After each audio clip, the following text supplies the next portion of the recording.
Welcome back to the Deep Dive, where we take your stack of sources and turn it into, well, crystal clear, actionable knowledge. And today, we are diving deep into a subject that, it just defies the clock. Yeah. Julia Hawkins. Oh, the phenomenal Hurricane Hawkins. Yeah. We are talking about a retired school teacher who started competitive running at age 100, and she's still setting world records at 107. She is a powerhouse. She is. And that kind of energy, it just raises a fundamental question for all of us. Absolutely. She said she feels about 60 or 70, not over 100.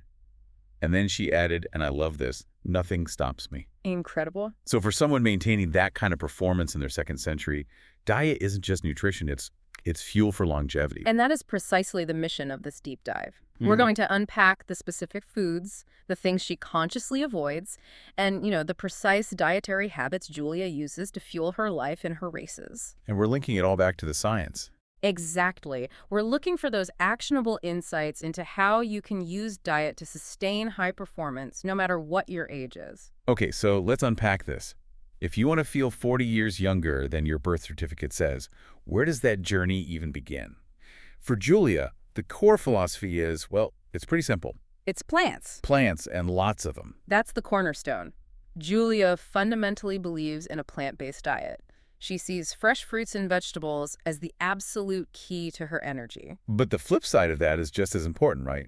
What she eats versus what she avoids. Right, is what she avoids. Which is processed foods. She avoids them like the plague, as the source puts it. Correct. And that means actively steering clear of all those sneaky sugars, the high sodium, the unhealthy fats that are in, well, almost all packaged foods. And those are the things that cause inflammation. The nemesis of longevity, systemic inflammation.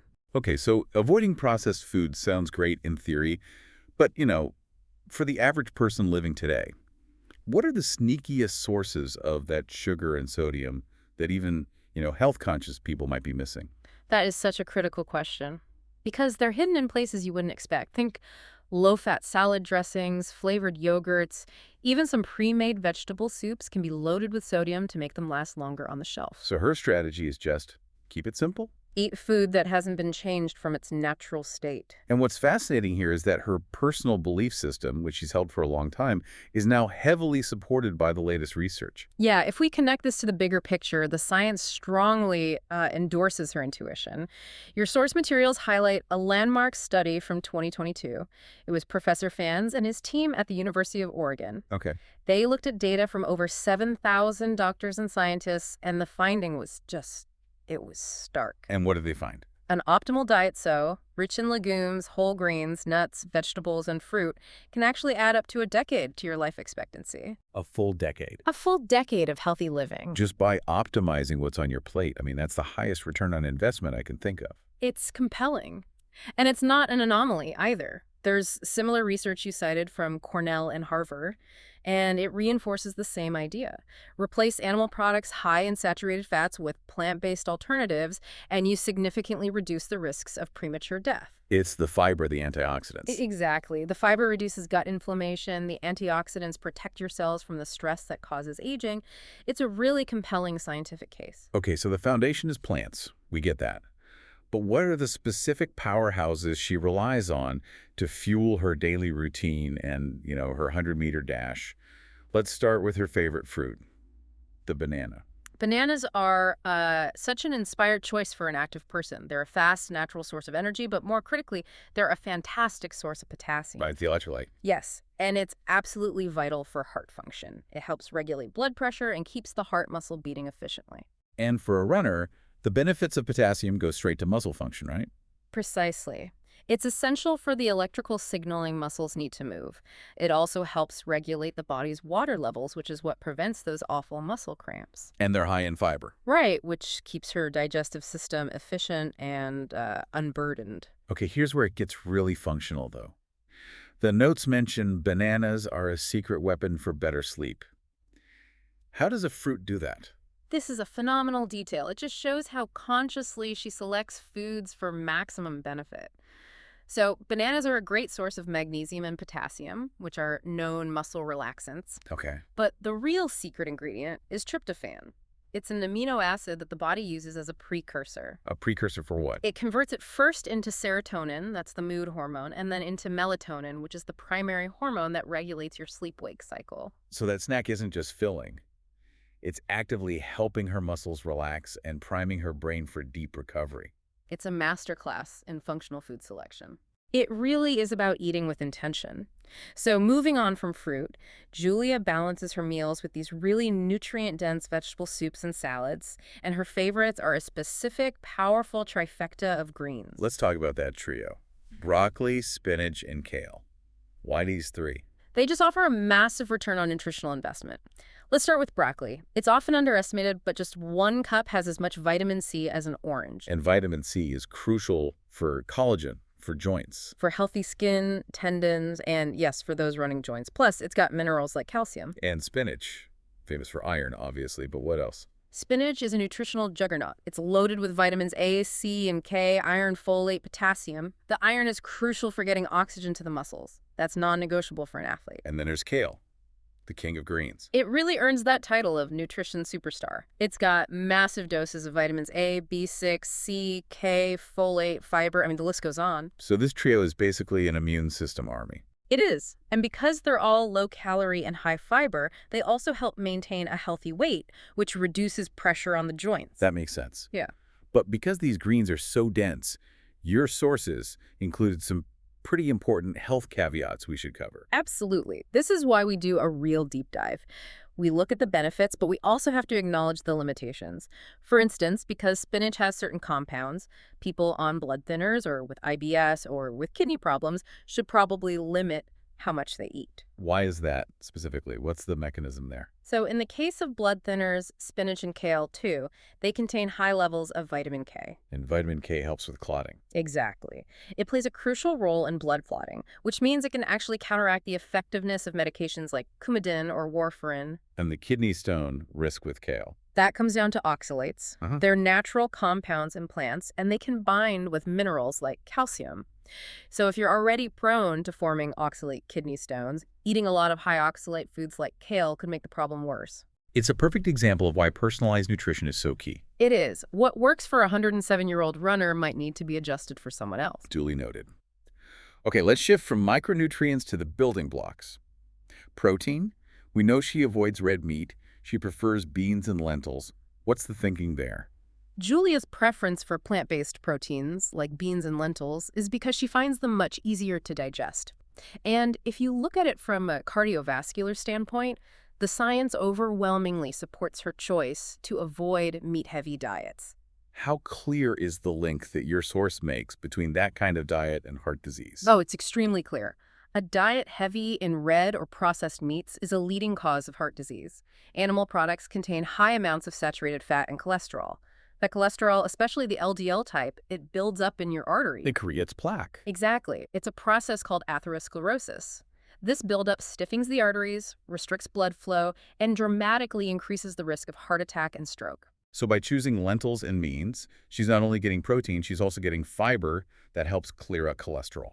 That's it. Plant proteins are packaged with complex carbs and fiber, which stabilizes blood sugar. They're just macronutrient winners. So with red meat off the table, she still needs healthy fats for her brain and heart. Where does she get those omega-3s? She relies heavily on nuts and seeds. She eats them every day as a snack, and these healthy fats are just a far superior alternative, especially for lowering the probability of strokes. Which is still a huge issue. A huge issue. Strokes account for about 1 in 6 deaths from heart disease. So what are her go-to nuts and seeds? She singles out almonds and walnuts. Walnuts are particularly famous for their high concentration of ALA, which is a plant-based omega-3, and these fats help stabilize heart rhythms, they reduce blood pressure, and they decrease overall inflammation. Moving on to overall systemic health. You can't run track at 107 without great gut health and hydration. What are her habits there? Okay, let's start with digestive support. Julia is a big fan of natural yogurt. And the key here is without added sugar. Critically important, yogurt provides a fantastic blend of protein, calcium, vitamins, and of course, probiotics. Those live cultures for the gut microbiota, And what are the broader benefits of a healthy gut for performance and longevity? They're widespread. It's protection for bones and teeth from the calcium, it's prevention of digestive problems, and it's a huge boost to the immune system. So much of our immune response is in the gut. Interesting. And what's really fascinating is that 2014 research found that consuming yogurt may even help protect against type 2 diabetes. So it's much more than just a snack. It's like preventative medicine. And what about hydration? I assume she's just as disciplined. It's simple and unwavering. She drinks a substantial amount of water all day. For a runner, that's just paramount. Water lubricates and cushions those hardworking joints. And it flushes out waste. It does. It helps the body flush out metabolic waste through urination and perspiration. Without enough water, the whole system just gums up. And just like with her food, she avoids certain pitfalls with her drinks. Absolutely. She avoids sugary drinks entirely, and she also steers clear of caffeine. She's going for sustained natural energy. Yes, not the peaks and troughs you get from sugar or stimulants. She is just laser focused on what optimizes her physical capacity. Okay, so we've painted this picture of incredible discipline. Fresh plants, high fiber, daily nuts, great hydration, no processed food, no caffeine. It sounds almost Spartan. But, life is about balance, isn't it? Does Hurricane Hawkins ever indulge? She absolutely does. And this is maybe the most human and relatable part of her entire philosophy. The rule of balance. Julia knows you can't maintain a perfect regimen without a pressure valve. She occasionally indulges in her favorite guilty pleasure, Which is? fried crabs and oysters. A classic coastal indulgence. But I have a feeling that even here, there's a sneaky nutritional justification. There is. Even her indulgences are strategic. As we age, our muscles need more protein to stay strong and maintain mass. Right. And crab and oysters are protein powerhouses. They provide these highly bioavailable sources of essential amino acids. Let's break down the specific benefits. Okay, crab is packed with omega-3s for brain health, plus vitamin B12 and selenium. Oysters are equally impressive. They are just chock full of protein, vitamin D, copper, zinc, and manganese. All things you need for bone strength and immunity. Absolutely critical for someone competing at age 107. And the source material even gives a cooking tip. Yes, it just says to cook them thoroughly until the shell pops open. Her mindful approach extends even to her treats. So what does this all mean for us? Let's synthesize the core message of Julia Hawkins's diet. I think the takeaway is that it's profoundly simple, but it's also incredibly effective. Her diet is centered around getting maximum nutrient density from fresh, easy-to-digest plant-based foods, add in rigorous hydration and a mindful approach to balance. That's what she eliminates. It is. She achieves this energy by systematically getting rid of those inflammatory, energy-zapping processed foods and sugars. It just brings us right back to the inspiration she provides. That age really is just a number. It is never too late to adopt these habits. And if you look at the results, her famous claim that she feels 60 or 70, it just shows the dramatic difference that removing that dietary drag can make. She consciously removed the food and drink that are the most common sources of energy crashes for most people. So we'll leave you with this final provocative thought. Based on that stark contrast between her diet and, the standard diet, if the goal is to feel 40 years younger than you actually are, how much sustained natural energy are you losing every single day by consuming the very things Julia strictly avoids? It's a challenge to really examine your own fuel source, because what you avoid might be just as important as what you choose to embrace.